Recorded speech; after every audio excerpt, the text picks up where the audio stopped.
Snowy evening out there for a lot of us. You can see where it's really snowing hard, as indicated by the blue areas on the radar map. Heavy snow around Blackfoot right now, Fort Hall area. All this moisture scooting off towards the southeast, and snow showers redeveloping again around the Idaho Falls area. So there's certainly more to come. We got still a bit more of stormy, snowy, breezy weather to deal with.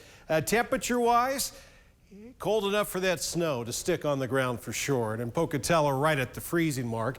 Colder in Idaho Falls. That's been the case, it seems like, all winter long. 21 for a current temperature there. And even a smidge colder in Rexburg with a current temperature of 18. Won't be too much colder than that overnight. Our low will drop down to 16 degrees. Island Park will stay in the teens. That will seem pretty warm here in a night or two. Yeah, temperatures are really going to take a nosedive in a couple of days. 9 for a low over in Stanley. At least we're above 0 tonight. Probably won't be the case, though, as early as tomorrow night. So we'll take the 18 for a low in Idaho Falls. More snow on the way overnight. Very light breeze. We haven't seen a lot of wind in the Idaho Falls area, thankfully. 6 inches of snow. Really don't need that blowing around all over the place. For Pocatello, snowy and breezy all evening long. Low temperature will drop down in the mid-20s, which is actually above average for a nighttime temperature, at least this time of year.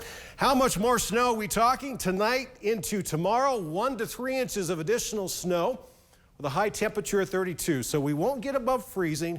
We'll keep some of that snow around. It'll pack a little bit, though, and winds will be out of the west at 10 to 20 miles per hour, some higher gusts. Idaho Falls, 10 degrees colder with a high of 25. And additional snowfall there, 1 to 3 inches tonight through tomorrow. And winds will peak out at about 15 miles per hour. At least sustained winds could see gusts up around 20 to 25. So blowing, drifting snow, definitely a possibility. Temperature-wise on the map, we're at 27 for a high up in Salmon. You're under a winter weather advisory until 5 o'clock tomorrow.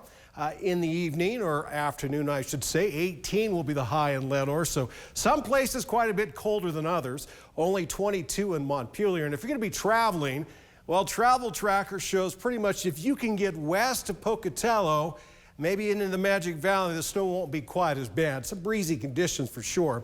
And there is snow possible over in the Boise area tomorrow night, but I think during the daytime will be dry. Chance of snow for Salt Lake City with a high of only 37. And look at all that snow stretching all the way up into Montana, and then some. 15 and snowy up at West Yellowstone. Southeast Idaho Chevy dealer 7-day forecast. Look ahead. We are a lot colder on Sunday. 13, a low of 12. And then we're going to throw a minus in front of the lows for a couple of mornings. Wow. Not horsing around about this cold weather. It's just around the bend. We're really going to end the month of January on a bitterly cold note. Monday morning's low, 17 below 0. It looks like Wednesday will be not quite so cold, at least that morning. And then Thursday, Groundhog Day, there's a chance of snow for the first day of February on Wednesday in Rexburg, and then that chance of snow will take us into next Friday. Teton area, winter storm warning for tomorrow until 11 o'clock Sunday morning. So more heavy snow in the forecast. 16 below 0 to wake up to on Monday. Central Mountains. How does 20 below 0 sound? And that will be Monday morning. Thankfully, that's not going to last forever. Temperatures will start warming up, and there's a chance of snow for the first day of February going into Friday.